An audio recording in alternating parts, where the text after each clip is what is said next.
لا حول ولا قوة إلا بالله العلي العظيم. حسبنا الله ونعم الوكيل، نعم المولى ونعم النصير. أعوذ بالله من الشيطان اللعين الرجيم. بسم الله الرحمن الرحيم. حمدا لك يا ذا الجود والإحسان والفضل والطول والامتنان، وصلاة وسلاما على من لا ينطق عن الهوى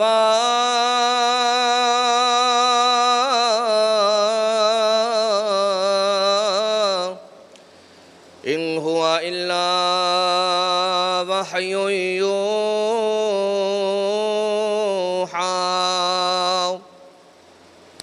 حبيب قلوبنا وشفيع ذنوبنا وطبيب نفوسنا، مولانا ومولى الثقلين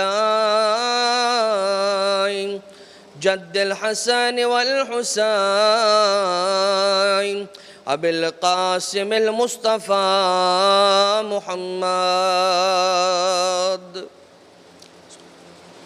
وعلى آله الذين أذهب الله عنهم الرجس وطهرهم تطهيرا. اللهم صل على محمد وآل محمد، لا سيما على الإمام المنتظر والحجة الثاني عشر، واللعنة الدائمة الباقية على أعدائهم ومنكري فضائلهم وغاصبي حقوقهم من الأزل إلى قيام يوم الدين. أما بعد، فقد قال إمام زماننا هذا عجل الله تعالى فرجه الشريف: اللهم إني أفتتح الثناء بحمدك وأنت مسدد للصواب بمنك، وأيقنت أنك أنت أرحم الراحمين في موضع العفو والرحمة، وأشد المعاقبين في موضع النكال والنقمة، وأعظم المتجبرين في موضع الكبرياء والعظمة. لائق صد احترام مومنین مومنات، شرح دعائے افتتاح کے عنوان سے گفتگو کو آپ کی خدمت میں پیش کیا جا رہا ہے، اور اس سلسلے میں ہماری بات حمد الہی کے اعتبار سے کل کی حد تک آپ کی خدمت میں پیش کی گئی تھی. عزیزان محترم، قبل اس کے کہ شرح دعا افتتاح کے سلسلے کو آگے بڑھایا جائے، ایک جملہ ابتدا میں آپ کی خدمت میں عرض کرنا چاہتا ہوں، اور وہ جملہ افطار کے وقت جو دعا کی استجابت کا لمحہ آتا ہے، دعاؤں کی قبولیت کے جو حتمی اوقات ہیں، وہ اوقات کے جن اوقات میں اللہ نے وعدہ کیا ہے کہ میرا بندہ مجھ سے جو مانگے گا میں اسے عطا کروں گا، ان میں سے ایک وقت افطار اس وقت آتا ہے کہ جب ابھی بندہ خدا پہلا لقمہ افطار کا اپنے دہن میں اپنی زبان پر رکھنے جا رہا ہوتا ہے. امام معصوم علیہ السلام نے سمجھایا اور سکھلایا کہ اس وقت بسم اللہ الرحمن الرحیم یا آواز سے المغفرت اغفرلی کہہ کر اپنی حاجت کو طلب کرو. اور اس کے علاوہ جو ایک جملہ اور روایت میں امام موسیٰ کاظم علیہ السلام نے ہمیں تعلیم فرمایا کہ جو جملہ ہے اللہم لک صمت وعلی رزقک افطرت وعلیک توکلت، میں نے تیرے لیے روزہ رکھا، تیرے دیے ہوئے رزق سے افطار کیا اور تجھی پر توکل کیا. انشاءاللہ دعا افتتاح کے عنوان پر جو گفتگو ہوگی اس میں ایک دن انشاءاللہ توکل پر ہم گفتگو کی کوشش کریں گے آپ کی خدمت میں. لیکن یہ جو جملہ ہے اللہم لک صمت وعلی رزقک افطرت وعلیک توکلت، اس کا ثواب کیا بیان کیا ہے امام معصوم نے؟ مولا ارشاد فرماتے کہ جو شخص وقت افطار یہ جملہ پڑھتا ہے یا اپنی زبان پر دہراتا ہے تو پروردگار عالم اس دن جتنے بھی روزہ رکھنے والے روزہ دار ہیں ان کے تمام ثواب کو جمع کر کے اکٹھا کر کے جتنا اجر بنتا ہے وہ اس کے نامہ اعمال میں پروردگار عالم لکھ دیا کرتا ہے۔ یہ ایک بات۔ دوسری بات یہ جو کہ بہت ضروری ہے، اور وہ یہ بات ہے کہ ہم اپنے امام زمانہ علیہ السلام کو افطار کے وقت یاد کریں۔ یقیناً ہماری حاجتیں، ہماری دعائیں قبول ہو ہی جائیں گی۔ پروردگار عالم جو اپنے بندوں کو اجر عنایت کرنے والا ہے ان روزوں کے عوض کہ جو صرف اور صرف بھوک و پیاس نہیں بلکہ انسان کے تقوی کو اور اس کی معنویت کو ایک معراج دینے کا سبب بننے والے، ذریعہ بننے والے، تو بالآخر انسان کی حاجتیں پروردگار قبول کر دے گا۔ لیکن کیا ہی خوب ہو کہ افطار کے وقت جب میری دعا اللہ نے یہ وعدہ کیا کہ ایک دعا اس کی کوئی بھی وہ دعا ہو میں قبول کروں گا، الا یہ کہ محارم الہی یعنی کہ معصیت کی کوئی دعا نہ کرے، میں قبول کروں گا اس وقت اگر سلامتی امام زمانہ علیہ السلام کی دعا کو انسان طلب کرے۔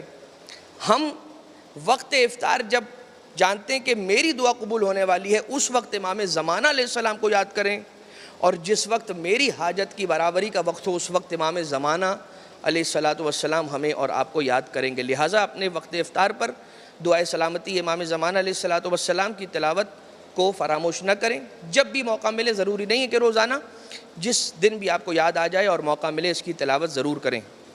دعائے افتتاح کا جملہ بسم اللہ الرحمن الرحیم کے بعد، کیونکہ علماء کرام نے یہ بھی بیان کیا کہ بسم اللہ الرحمن الرحیم بھی اس دعا کے اجزاء میں سے ایک جز ہے، یعنی کہ پہلا جملہ جو اس دعا کا ہے وہ بسم اللہ الرحمن الرحیم، اور اس کے بعد پھر ہے اللہم انی افتتح الثناء بحمدک، کہ اے خدا میں تیری حمد کا آغاز، تیری ثنا کا آغاز تیری حمد کے ذریعے سے کرتا ہوں۔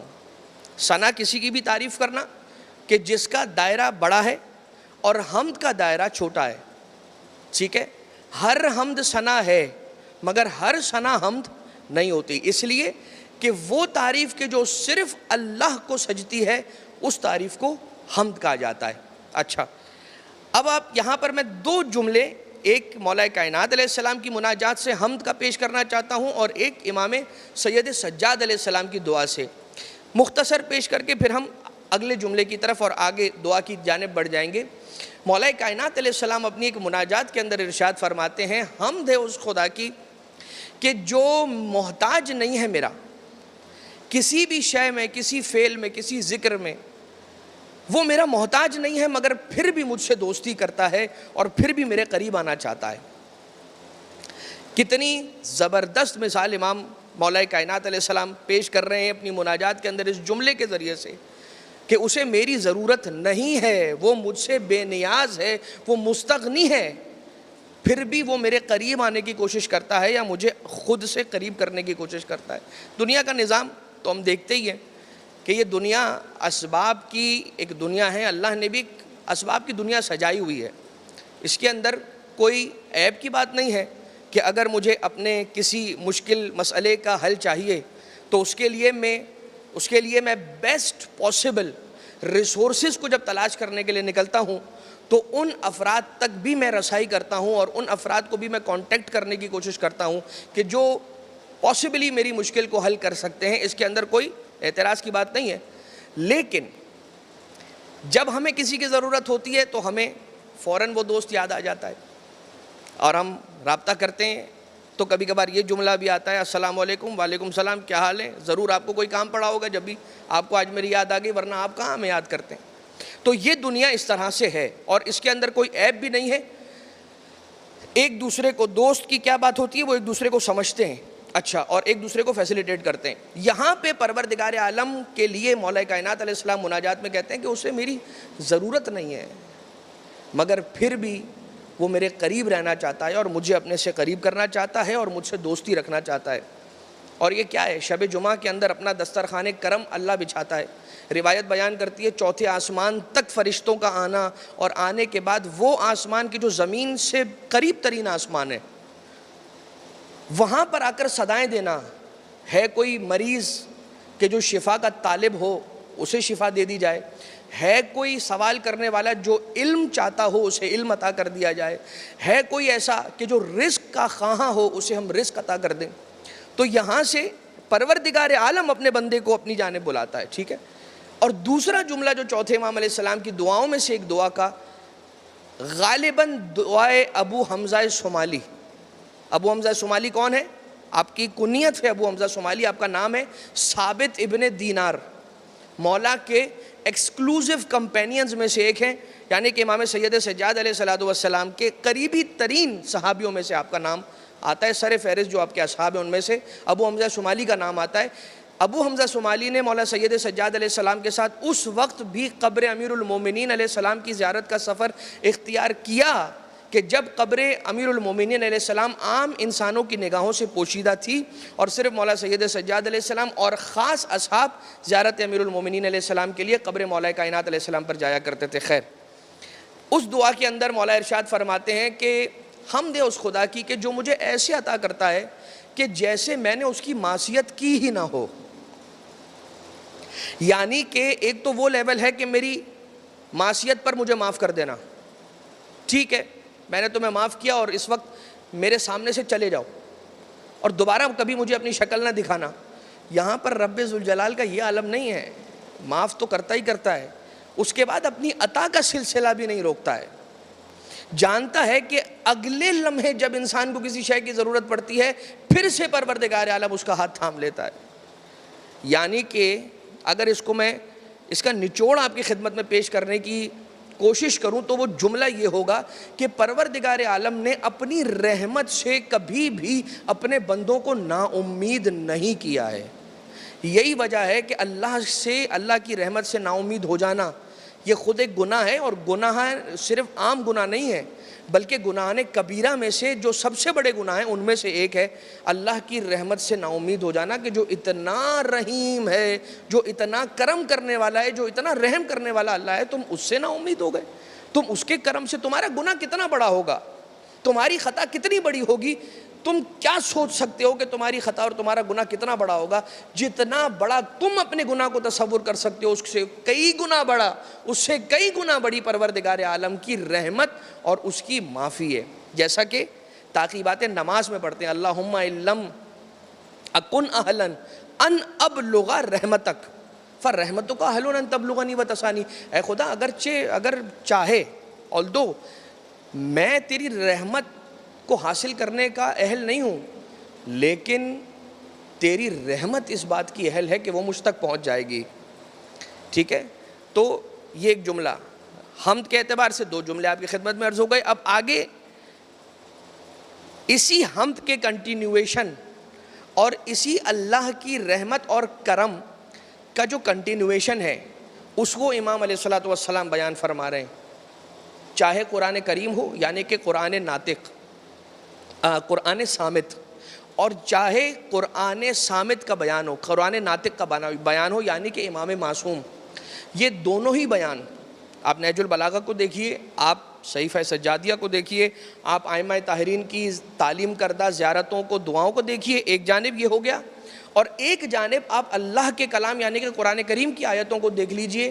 آپ کو دونوں ہی جانب جو الفاظ، آیات ہیں، جملے ہیں، وہ ایک دوسرے سے کوریلیٹڈ نظر آئیں گے، ان میں بے ربطی نہیں ہے، یہ آپس میں مربوط ہوتے ہیں.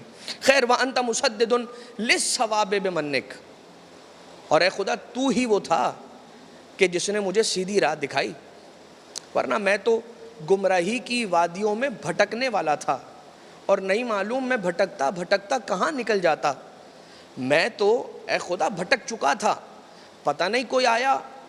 اور ایسا کتنی مرتبہ ہوتا ہے کہ ہم کسی ایسی ڈائریکشن کے اندر چلنا شروع کر دیتے ہیں کہ جس کا اینڈ اللہ تعالیٰ کی بارگاہ سے نکل جانا ہوتا ہے، نہیں معلوم اس ڈائریکشن پر چل پڑنے سے پہلے کوئی ایسا آ جاتا ہے کہ جس سے جب ہم گفتگو اپنے دوستوں میں سے جو ہمارے احباب ہوتے ہیں جن سے ہماری ملاقات روزانہ ہوتی ہے، ان میں سے کوئی ایک آ جاتا ہے، اس سے رینڈم بات ہونا شروع ہو جاتی ہے، اور باتوں میں اس کی زبان سے کوئی ایک ایسا جملہ نکل آتا ہے کہ جو میرے ذہن کے اندر موجود بڑے بڑے سوالوں کا جواب بن جاتا ہے۔ کبھی ایسا ہو جاتا ہے کہ کوئی ایک جملہ ایسا میرا دوست آ کر کہہ دیتا ہے، اسے میری حالت معلوم نہیں ہے، اس کو میرے ذہن کی کنڈیشن کا پتہ نہیں ہے کہ میں کہاں بھٹکنے والا ہوں اور میں کیا سوچ رہا ہوں اور میرا کیا نقصان روحانی اسپریچولی ہونے والا ہے، لیکن بس وہ ایک ایسا جملہ کہہ دیتا ہے دوست کہ اس کا جملہ سن کر میں طے کر لیتا ہوں کہ جو میں سوچ رہا تھا وہ غلط، اور جو اس کی زبان سے جاری ہوا وہ صحیح، اور جو میں سوچ رہا تھا مجھے وہ نہیں کرنا، جو اس نے کہہ دیا ہے میرے لیے مجھے لگتا ہے کہ یہی صحیح ہے۔ تو آپ یہ سمجھ لیں کہ یہ اس نے نہیں کہا ہے، اللہ نے اس کی زبان سے کہلوایا ہے اور آپ کی ہدایت فرمائی ہے۔ تو جا کر پروردگار عالم کا شکر ادا کرنا نہ بھولیے گا، اور یہ جملہ یاد کیجئے گا۔ مولا امام زمانہ علیہ السلام دعا افتتاح میں فرماتے ہیں وَأَنْتَ مُسَدِّدٌ لِلصَّوَابِ بِمَنِّكَ۔ ثواب کسے کہتے ہیں؟ سچائی کو، سیدھے راستے کو ثواب کہا جاتا ہے، حقیقت کو ثواب کہا جاتا ہے۔ پروردگار، میں جس چیز کو حقیقت سمجھتا تھا دراصل وہ حقیقت نہیں تھی، مجھے تو رہنمائی اور رہبری اور ہدایت تو نے عطا کی ہے، میں تو گمراہی کی وادیوں کی طرف جا رہا تھا۔ بِمَنِّكَ، تو نے اپنے فضل سے، تو نے اپنی رحمت سے، تو نے اپنے کرم سے مجھے ٹھیک راستے پر لگا دیا۔ وَأَيْقَنْتُ، اور مجھے اس بات کا یقین ہے، یعنی اگر کسی کو یقین نہیں ہے نا تو اس جملے کو بار بار پڑھے اور اس جملے کی برکت سے پروردگار عالم سے دعا کرے کہ اے خدا مجھے یقین کی دولت نصیب فرما۔ یقین ایک ایسی بڑی دولت ہے کہ عزیزو یاد رکھیے گا یہ ہر کسی کو نصیب نہیں ہوتی۔ کچھ ایسے ہوتے ہیں کہ جو ہوا کے دوش پر اڑنے والے ہوتے ہیں، ہوا کا اس طرف سے رخ ہوتا ہے تو اگر ہوا یہاں لے جاتی ہے تو اڑ کر وہاں اڑنے لگتے ہیں، اور اگر ہوا اس طرف سے چلتی ہے تو اڑ کر وہاں اڑنے لگتے ہیں۔ یہ ثابت قدمی نہیں ہوئی، ایمان پر ثابت قدمی انسان کو یقین کے ذریعے سے ملتی ہے۔ مولا کیا ارشاد فرماتے ہیں وَأَيْقَنْتُ أَنَّكَ أَنْتَ أَرْحَمُ الراحمین، میں یقین کرتا ہوں اور مجھے یقین ہے کہ أَنَّكَ، تو، أَنْتَ، تو أَرْحَمُ الراحمین ہے۔ میں ہاتھ جوڑ کر کہوں گا مولا آپ نے أَنَّكَ تو کہہ دیا تھا، اور أَنَّكَ کا مطلب کیا ہے؟ یقیناً تو، انتا کا مطلب ہے تو جب آپ یہ کہہ چکے تھے کہ مجھے یقین ہے کہ تو ہی ارحم الراحمین ہے، تو پھر انتا دوبارہ سے تکرار کرنے کی کیا ضرورت ہے؟ مولا ارشاد فرمائیں گے تکرار تاکید پر دلالت کرتی ہے، تاکید کو سمجھاتی ہے، کسی چیز کو ایمفسائز کرنے کے لیے اسے ریپیٹ کیا جاتا ہے۔ مولا کیا فرما رہے ہیں؟ میں نے کہا تو صحیح ایقنتو، اب میرے جملے کے اندر دو بار انتا کے ذریعے سے بتا رہا ہوں کہ یقیناً رحم کرنے والی ذات تو وہی ہے۔ کب؟ تین چیزیں ایقنتوں کے بعد مولا نے ارشاد فرمائی ہیں، تین چیزیں، تین باتیں۔ انکا انتا ارحم الراحمین فی موضع العفو والرحمہ، واشد المعاقبین فی موضع النکال والنقمہ، وَأَعْظَمُ الْمُتَجَبِّرِينَ فِي مَوْضِعِ الْكِبْرِيَاءِ وَالْعَظَمَةِ۔ تین باتیں ہیں، تین باتیں۔ ایک بات کہ جب رحم کرنے کی باری ہوتی ہے تو تجھ سے بڑا رحیم کسی کو نہیں پایا، اور جب عذاب کرنے کی باری ہوتی ہے تو تجھ سے بڑا عقاب کرنے والا میں نے کسی کو نہیں پایا۔ شدید العقاب، اشد المعاقبین تو ہی ہے۔ اور اعظم المتجبرین فی موضع الکبریاء والعظمہ، عظمت اور کبریائی کی جب بات آتی ہے تو تجھ سے بڑا میں نے بادشاہ کسی کو نہیں پایا۔ ٹھیک، ویسے میں آپ کی خدمت میں رک کر یقین کی ایک مثال پیش کرتا جاؤں، چلیں یقین کی مثال بعد میں کہ ہمیں یقین کس طرح سے کر لینا چاہیے، یہ تین جو جملے مولا نے ارشاد فرمایا نا اس کو تھوڑا سا ایلیبوریٹ کر کے پھر ہم آگے بڑھتے ہیں۔ تین باتیں ہیں۔ ایک بات یہ کہ جب رحم کرنے کی باری آتی ہے، رحم کرنے کی باری کب آتی ہے؟ کہ جب انسان کوئی ایسا عمل کرے کہ جب وہ اللہ کی رحمت کو اپنی جانب کھینچ رہا ہے اور اللہ کو رحم کرنے پہ مجبور کر رہا ہے، ایک بات تو جو رحم کرنے کا موقع ہے اس وقت رحم ہوگا۔ اور یہ اللہ اتنا حکیم اور دانا ہے کہ یہ ہر وقت اللہ اپنے بندوں پر عذاب نہیں کرتا، جب اس کا بندہ اسے موقع دیتا ہے تو پھر وہ عذاب کرتا ہے، اور جب وہ عذاب کرے تو اس سے بڑا عذاب کرنے والا کوئی نہیں ہے، شدید العقاب کوئی نہیں ہے۔ قرآن کریم کے اندر ہے یا روایتوں کے اندر ہے کہ جو اللہ کی نعمتوں کو بدل دیتا ہے، وَمَن يُبَدِّلْ نِعْمَتَ اللَّهِ فَإِنَّهُ شَدِيدُ الْعِقَابِ، جو اللہ کی نعمت کو بدل دے، اللہ کی نعمت کو بدل دے تو پھر اللہ شدید عقاب کرنے والا ہے۔ وہ سخت ناراض ہو جاتا ہے جب اس کی نعمتوں کو بدل دیا جاتا ہے۔ چھٹے امام علیہ السلام امام جعفر صادق علیہ السلام کے پاس ایک شخص نے جا کر پوچھا، مولا یا ابن رسول اللہ، یہ بتائیے اس آیت کی تفسیر کیا ہے، اس آیت کا باطن کیا ہے، اس آیت کا راز کیا ہے، اور اس میں نعمت الہی کا مصداق کیا ہے؟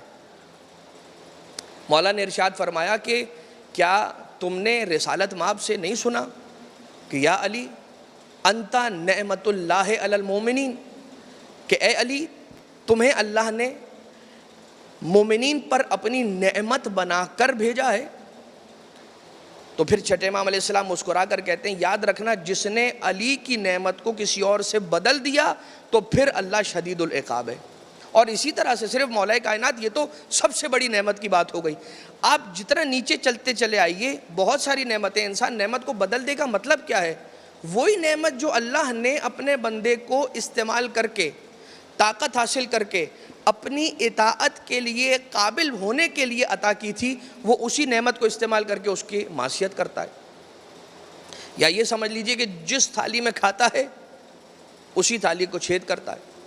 اب امام علیہ السلام مولا ارشاد کیا فرما رہے ہیں کہ اشد المعاقبین، ہر حال میں نہیں، فی موضع النکال والنقمہ، جب انسان گناہ کرتا ہے، جب انسان معصیت کرتا ہے، جب انسان وہ مقدمہ فراہم کرتا ہے تو پھر پروردگار اس پر عذاب کرتا ہے۔ رحمہ، نقمہ اور اعظم المتجبرین، اے خدا میں نے جب عظمت اور کبریائی کی بات کرنا شروع کی تو مجھے تجھ سے بڑا بادشاہ نہیں نظر آیا، لیکن with this fact، اس بات کے باوجود کہ تو سب سے بڑا بادشاہ ہے، مجھے تجھ میں بادشاہوں جیسا ظلم بھی نظر نہیں آیا۔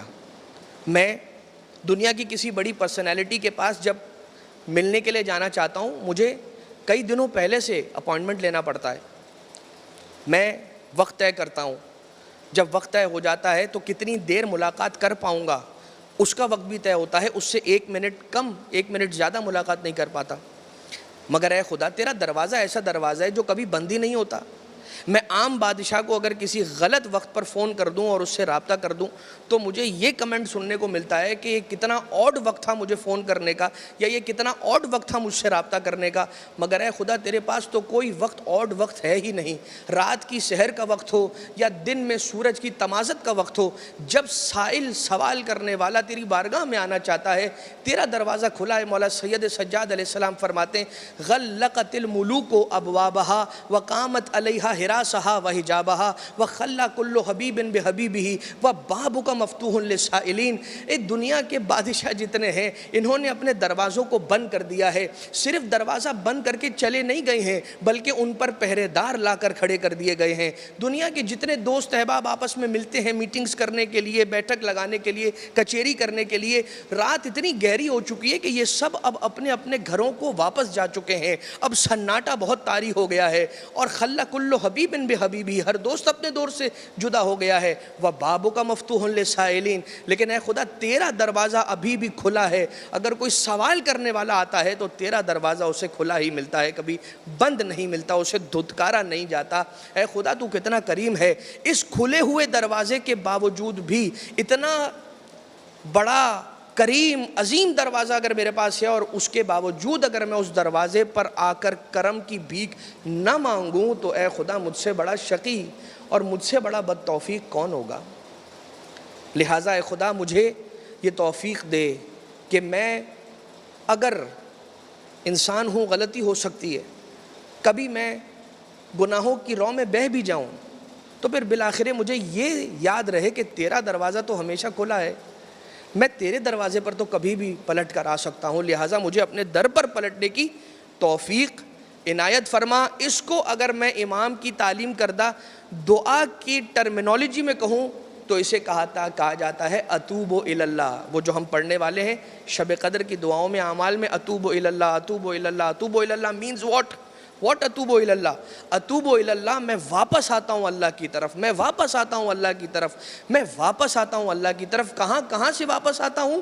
وہ انسان یہاں پر سوچتا چلا جائے اور اس کے بعد اس سے وعدہ کرتا چلا جائے کہ مجھ سے بھول ہو گئی اب نہ ہوگی, بھول ہو گئی اب نہ ہوگی, بھول ہو گئی اب نہ ہوگی. وَأَيْقَنْتُ تو انک ارحم ارحم الراحمین فی موضع العفو والرحمہ واشد المعاقبین فی موضع النکال والنقمہ واعظم المتجبرین فی موضع الکبریاء والعظمہ. یقین پیدا کرنا بہت ضروری ہے, اس لیے کہ دعا بھی جو دعا کی قبولیت کی شرائط ہے نا, ان میں سے ایک شرط یہ بتاتے ہیں امام معصوم کہ جب دعا کر لیا کرو تو اس کے بعد یقین رکھا کرو کہ تم نے جس سے مانگا ہے وہ اس دعا کو پورا کرنے پر اتنا قادر ہے کہ اس کے لیے کوئی چیز امپاسبل نہیں ہے. وَهُوَ عَلَى كُلِّ شَيْءٍ قدیر ہے وہ ہستی. لہذا جب دعا کر لیا کرو تو یقین رکھا کرو کہ وہ تمہاری دعا کو قبول کرے گا. اچھا, لیکن اگر دعا قبول نہ ہوئی تو کیا؟ تو یقین نہ رکھیں؟ نہیں, تب بھی یقین رکھو کہ اگر اس نے قبول نہ کی تو اس میں میرے لیے ہی بہتری تھی. شاید میں نے اس سے چھری مانگ لی کہ ہاتھ کاٹ لیتا میں اپنا, شاید میں نے اس سے آگ مانگ لی تھی کہ ہاتھ جلا لیتا اپنا, اس لیے اس نے نہیں عطا کیا. مجھے نہیں معلوم تھا کہ کیا مانگنا ہے کیا نہیں مانگنا ہے, اسے تو پتا تھا کہ اسے کیا دینا ہے اور کیا نہیں دینا ہے. ٹھیک ہے, یہ بات, یہی جو ٹون ہے نا یقین والا وہ امام علیہ الصلوۃ والسلام کے اس جملے کے اندر ہے کہ ایقن تو مجھے اس بات میں بھی یقین ہے کہ تو ارحم الراحمین ہے اور مجھے اس بارے میں بھی یقین ہے کہ تو اشد المعاقبین ہے. مطلب جب تو رحم کرے گا تبھی میں صرف تجھ سے خوش رہوں گا, ایسا تو نہیں ہے. بہت سارے افراد ایسے نظر آتے ہیں کہ جب تک اللہ ان پر رحم کرتا ہے یا انہیں کچھ دیتا رہتا ہے یا ان کی مرضی سے بات چلتی رہتی ہے تو کہتا ہے کہ اللہ بہت اچھا ہے, اللہ بہت بڑا ہے, اللہ کی عبادتیں ضروری ہیں. اور جب جہاں اس کی مرضی کے خلاف کوئی کام ہونے لگا تو کہتا ہے کہ اللہ نے میرے ساتھ یہ کر دیا, اللہ نے میرے ساتھ یہ کر دیا, اللہ نے میرے ساتھ یہ کر دیا. لہٰذا یقین مجھے اس پر بھی ہونا چاہیے, یقین مجھے اس پر بھی ہونا چاہیے کہ دونوں ہی اس خدا حکیم کے اعمال ہیں کہ جو سب سے زیادہ حکیم و دانا ہے. وَأَشَدُّ الْمُعَاقِبِينَ وَأَعْظَمُ الْمُتَجَبِّرِينَ اللہم اذنت لی فی دعائک. اچھا, اب جب یہ تینوں باتیں ہیں تو پھر میں کیوں آیا ہوں؟ جب یہ تینوں باتیں ہیں تو پھر میں کہاں آیا ہوں, کیوں آیا ہوں؟ اے خدا, اگر میں گنہگار بھی ہوں نا تو اب تو میں تیری بارگاہ میں آ گیا ہوں, اور جو میں آیا ہوں تو مجھے آنے پر کس بات نے ابھارا ہے, مجھے کس بات نے کمپیل کیا ہے, مجھے کس بات نے حوصلہ دلایا ہے کہ میں آ کر تیری بارگاہ میں کھڑا ہو جاؤں. اللہم اذنت لی فی دعائک, اے خدا تو نے ہی مجھے اجازت دی ہے کہ میں تجھ سے دعا کروں, تو نے ہی مجھے بلایا ہے تو میں چلا آیا ہوں تیری بارگاہ میں. فی دعائک و مسئلتک, اور تجھ سے سوال کرنے کا جو حوصلہ اور اس کی جو جرت ہے وہ تو نے مجھے عطا کی ہے. تو کیا کریں جب میں آ گیا ہوں اور تجھ سے مانگ رہا ہوں؟ فاسمع, سن لے میری, اے سب سے زیادہ سننے والے. کیا دعا کو؟ نہیں, یہ آداب کے خلاف بات ہے. آداب یہ ہے کہ جب اس کی بارگاہ میں پہنچ جاؤ تو کیا کرو؟ مولا نے کیا کیا ہے؟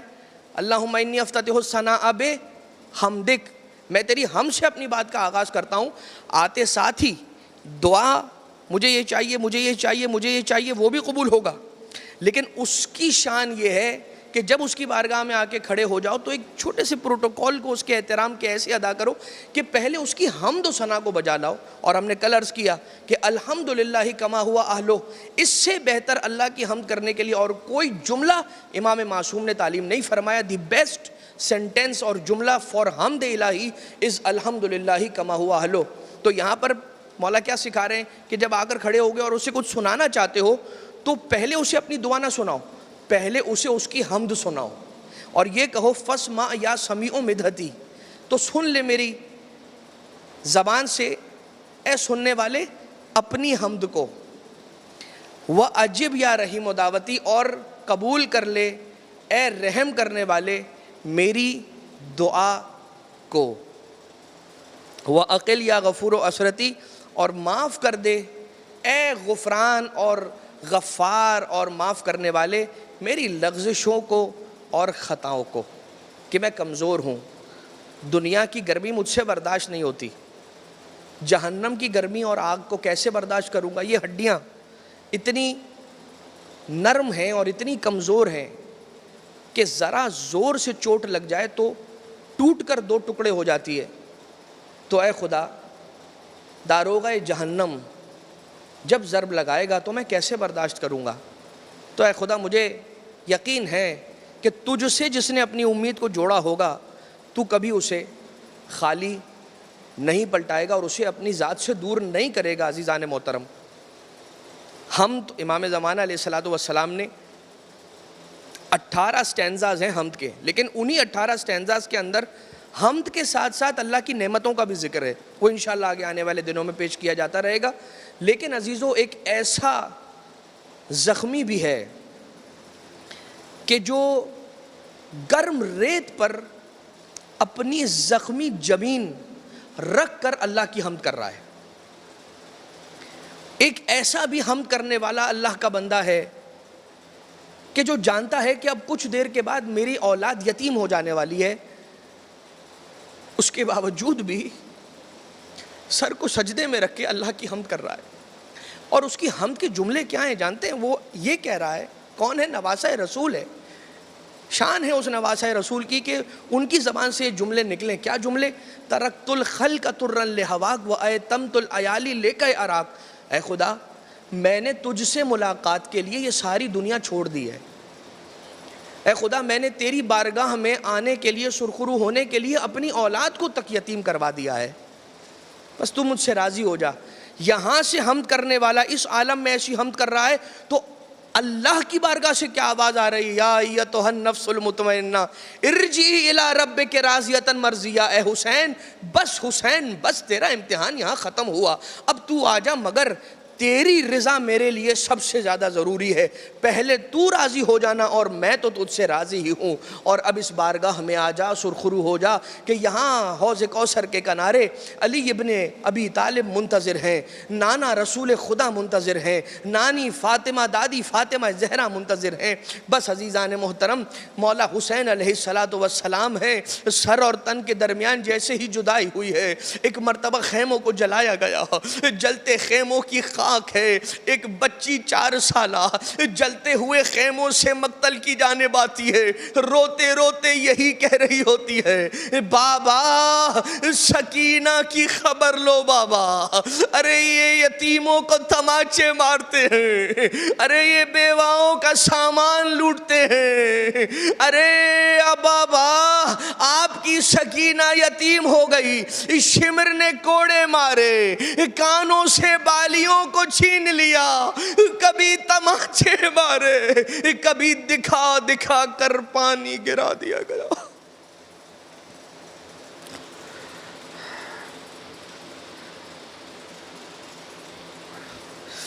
الا ولعنۃ اللہ علی القوم الظالمین وسيعلم الذین ظلموا آل محمد ای منقلب ینقلبون۔ پروردگارہ، ہماری اس توسل کو، ہماری اس عبادت کو اپنی بارگاہ سے مقبول و منظور فرما۔ پروردگارہ، تجھے واسطہ محمد و آل محمد کا دلوں میں نور قرآن کو امام زمانہ کے صدقے میں راسخ فرما۔ پروردگارہ، تجھے واسطہ ہم سب کو تلاوت قرآن کریم کی توفیق عنایت فرما۔ پروردگارہ، جیسا تو ہمیں دیکھنا چاہتا ہے ویسا بننے کی ہم سب کو توفیق عنایت فرما۔ اے خدا، گناہان کبیرہ و صغیرہ سے درگزر فرما، اپنی ذات سے پر امید رہنے کی توفیق عنایت فرما۔